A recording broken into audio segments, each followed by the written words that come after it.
सभी लोगों को नमस्कार। मैं रमेश बिरादर, सहायक प्राध्यापक, सरकारी महाविद्यालय चिड़गुप्पा, गुलबर्गा यूनिवर्सिटी से संलग्न। आज हमारा जो सिखाने का जो विषय है वो BA 4th semester optional Hindi का 8वां सत्र। तो इस 8वें सत्र में जाने से पहले हम लोगों ने देखा कि पहले भाषा की किस तरह से हिंदी भाषा का उत्पत्ति हुआ, किस भाषा से हिंदी भाषा निकली। जैसे कि हम जानते हैं खड़ी बोली का ही रूपांतरण हिंदी है। तो खड़ी बोली के साथ कितने भाषाएं थे, भाषा की उत्पत्ति और कितने कालों में हिंदी भाषा का उत्पत्ति हम लोग देख सकते हैं। 3 कालों में हमारा हिंदी भाषा का उत्पत्ति हुआ है। उसका सफर 3 कालों में हमने बांटा है। और भाषा और बोली के संबंध, भाषा क्या होता है, बोली क्या होती है, हिंदी में कितने उपभाषाएं हैं और कितनी बोलियां हैं, इन सब के बारे में पिछले सत्रों में हमने देखा। तो आज के सत्र में हम देखते हैं हिंदी भाषा के विविध रूप, यानी हिंदी भाषा किन किन रूपों में हमारे सामने आता है। हिंदी क्या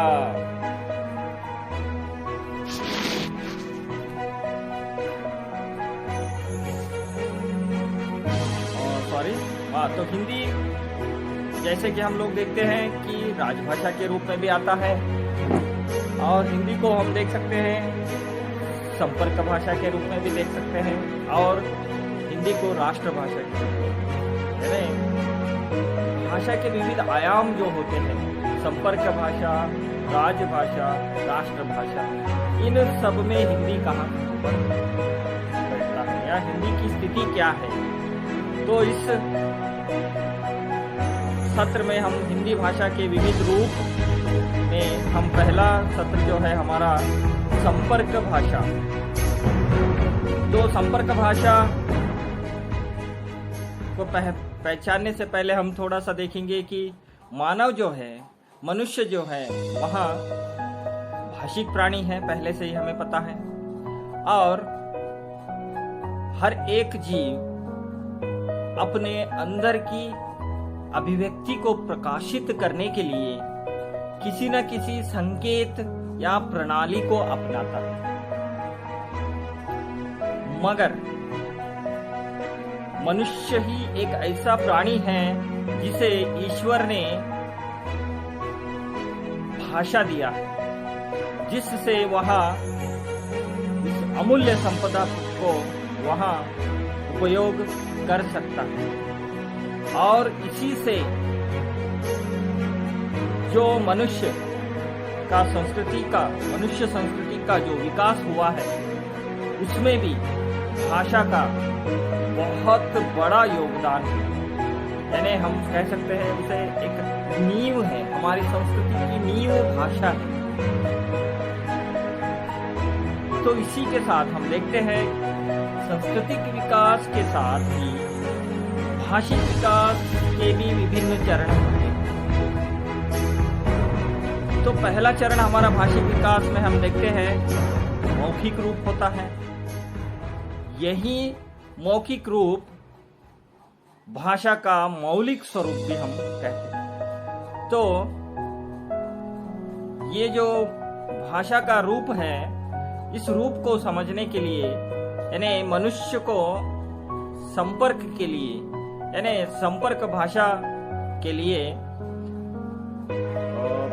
जो भाषा की उपयोगिता वहाँ करता है, तो इसको हम ब्रॉडली देखेंगे कि भारत देश जो है कई छोटे छोटे परांगणों में बटा हुआ, तो हर एक परांगण का उनका ही एक भाषा होता है। तो उस भाषा को दूसरों के साथ बात करे तब वहाँ समझ में नहीं आता। तब वो करता क्या है, वहाँ करता है कि एक भाषा हो जो वहाँ आदमी भी समझता हो, उसे ही हम संपर्क भाषा के रूप में देखते। तो संपर्क भाषा को देखने से पहले तो संपर्क भाषा का जो प्रयोग है वहाँ हिंदी में पहली बार होता है। संपर्क भाषा का जो प्रयोग है वहाँ अंग्रेजी के लिंग्वा फ्रैंका के नाम से, यानी लिंग्वा फ्रैंका के प्रतिशब्द के रूप में किया जाता है। तो लिंग्वा फ्रैंका का मतलब है लोक बोली या सामान्य बोली।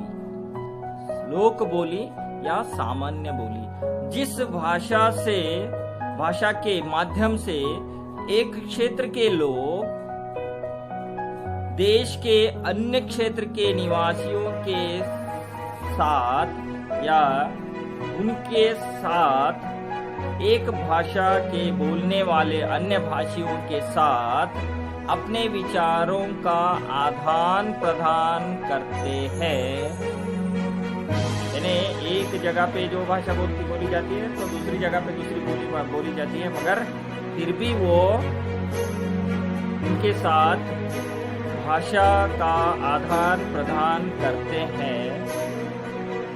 तो उसे हम क्या कहते हैं, लिंग्वा फ्रैंका अथवा संपर्क भाषा कहते हैं। यानी वहाँ एक भाषा होती है, इनका अलग हो इनका अलग हो, यहाँ पर एक दोनों में संपर्क जताने वाली भाषा एक होती है। उसे हम क्या कहते हैं, लिंग्वा फ्रैंका या संपर्क भाषा कहा जाता है। तो हम भारत की दृष्टि से देखें तो भारत तो विभिन्नताओं का देश है। सैकड़ों लोग यहाँ पर, सैकड़ों भाषाएं यहाँ पर बोली जाती है। तो हम देखते हैं कि भारत के संविधान में या संविधान से अनुसूचित ही अष्टम सूची में, यानी 8वीं अनुसूची में ही 22 भाषाएं उल्लेखित किया गया है। तो 22 भाषा जो बोली जाती है उनके लिए तो एक भाषा होनी चाहिए जो संपर्क करना है, यानी कन्नड़ा, तेलुगु, उर्दू, मलयालम, क्या कहते हैं उसको, मराठी, ये सभी लोग बात करना है एक के साथ एक, तो एक भाषा तो होनी चाहिए जो सब लोग समझते हैं।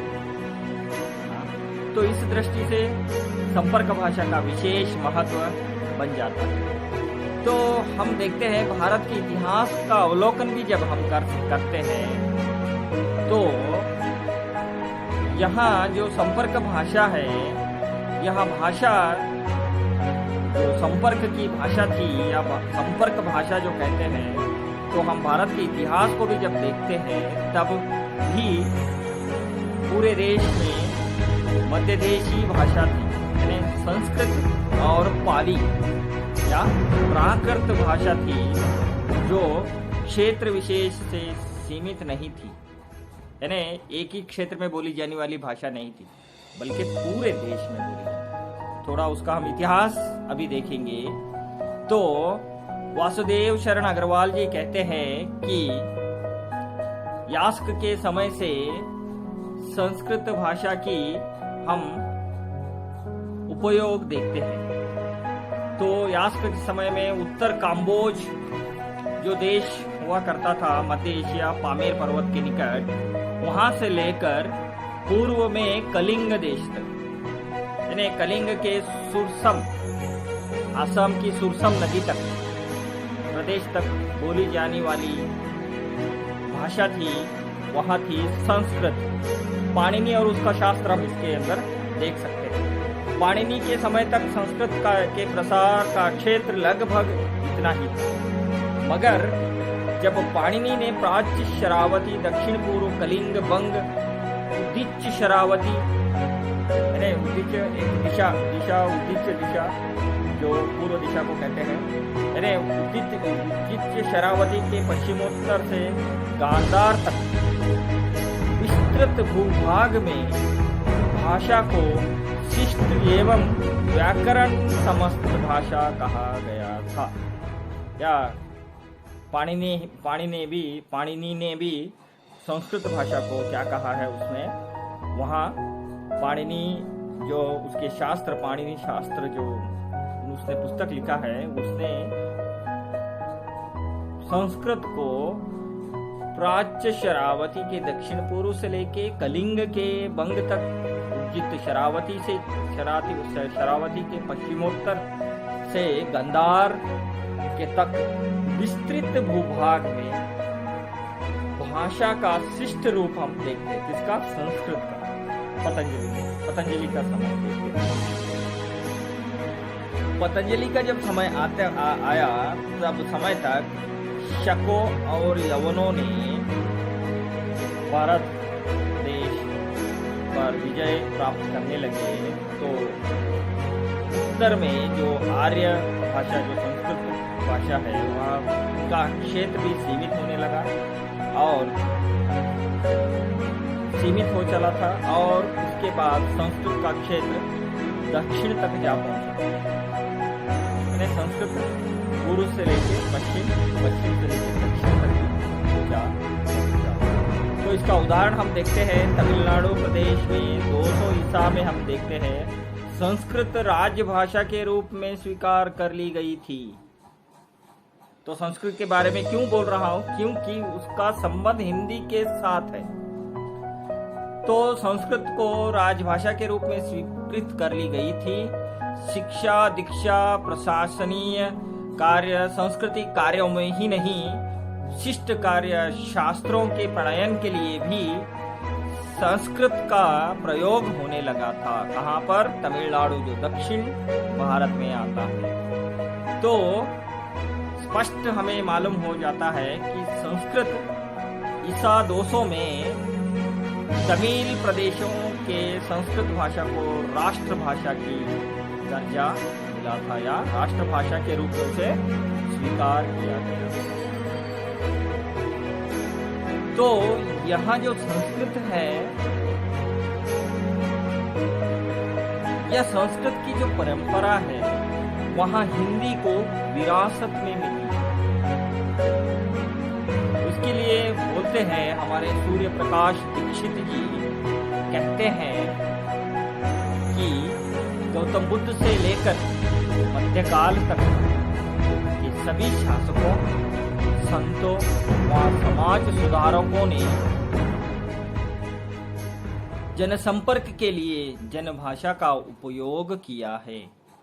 हिंदी साहित्य का आरंभ करने वाले सिद्धों, जैनियों, नाथपंथियों, हिंदी साहित्य के इतिहास में हम जाएंगे तो सिद्ध, नाथ, जैन हिंदी साहित्य का उन्होंने भी रचना की है।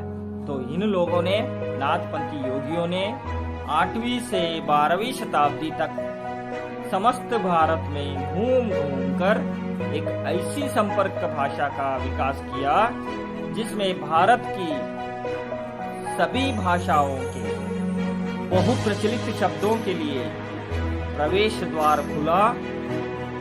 यहाँ ही द्वार था, यहाँ ही समन्वित भाषा थी, वहाँ थी हिंदी।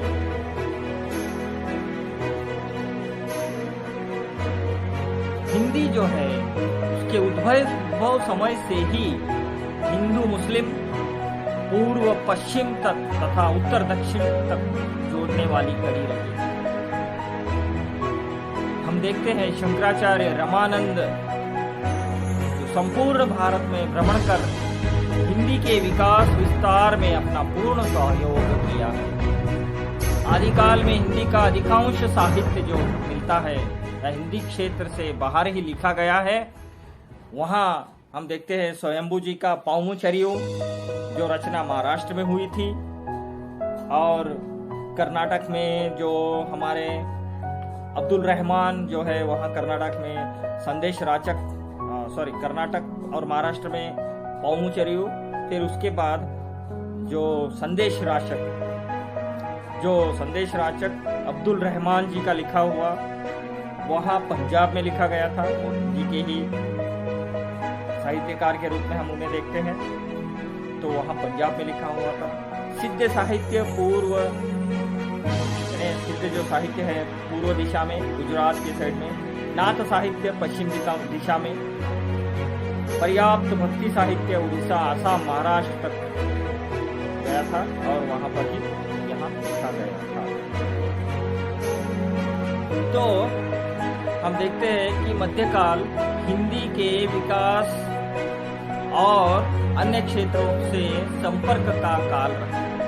हिंदी का विकास भी इस समय में हुआ और अन्य क्षेत्रों के साथ उसका संपर्क भी इस समय में हम देखते हैं। तो इस काल में दक्षिण के आचार्य वल्लभाचार्य,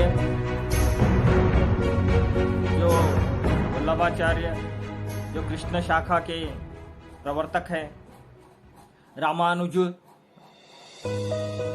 राम भक्ति शाखा, रामानुज, निम्बार्क, रामानंद आदि अनेकों ने संपर्क भाषा के महत्व को समझा और इसका भरसक प्रयोग संप्रेषण के माध्यम से किया। इसको हिंदी। दक्षिण में राष्ट्रकूटों और यादवों के राज्य में हिंदी का प्रचार हुआ। देखिए, हिंदी का प्रचार राष्ट्रकूट जो दक्षिण में हमारे कर्नाटक के भागों में आते हैं, मलखेड़, वहाँ भी हिंदी का प्रचार हुआ। विजयनगर दरबार में भी हिंदी का विशिष्ट स्थान प्राप्त था। मछलीपट्टनम के नादिल्ला पुरुषोत्तम कवि ने 32 हिंदी नाटकों की रचना की थी। देखिए कितना हिंदी पूरे भारत देश में किस तरह से फैलता है। उस जमाने में, मध्यकाल में, अलाउद्दीन ने दक्षिण का विजय गाथा तथा मोहम्मद तुगलक ने राजधानी के परिवर्तन से दक्षिणी हिंदी का उदय हुआ। दक्षिणी हिंदी जो आया हमारे पास अलाउद्दीन की वजह से और मोहम्मद तुगलक की वजह से दक्षिणी हिंदी का उदय। अहमदनगर, बीजापुर, गोलकोंडा, बीदर, जो हमारा राज्य, हमारा जो आज का डिस्ट्रिक्ट बीदर, यहाँ भी एक राज्य हुआ करता था। तो आदि इसके केंद्र बने, किसके? दक्षिणी हिंदी के। ख्वाजा बंदे नवाज, येसुदराज, मुल्ला वजही, गुलबर्गा में हम देखते हैं उनको। कुतुब मस्तर मुस्तरी का लिखा हुआ कुतुब मुस्तरी रचना है। शाह मिराबी, कुली कुतुब शाह जो दक्षिणी हिंदी में देखते हैं आदि, वहाँ अनेक कवि हुए जो दक्षिणी हिंदी का उदय के लिए जिम्मेदार थे या उदय की सृष्टा। क्षेत्रवार दृष्टि से देखा जाए तो मध्यकाल में ब्रजभाषा का सर्वदेशिक प्रसार को देखा जा सकता है, मगर बंगाल, असम, उड़ीसा, केरला, आंध्र सर्वत्र हिंदी साहित्य की रचना हुई। तो बंगाल के वैष्णव कवि बलदेव दास लिखते हैं, जय जय मंगल आरती तुमकी, श्याम गोरी छवि उठत झलकी।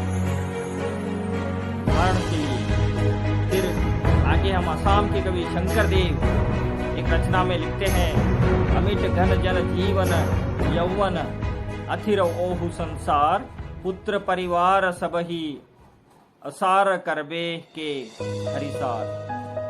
यानी अमिट घन जीवन यौवन अथिरा ओहु संसार, यानी जो हमारा जो जीवन है उसके बारे में वहाँ कहते हैं कि जीवन यौवन से भरपूर है, मगर जीवन में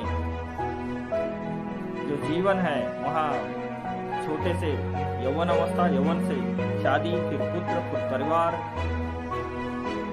सब कुछ हो जाता है। यानी मनुष्य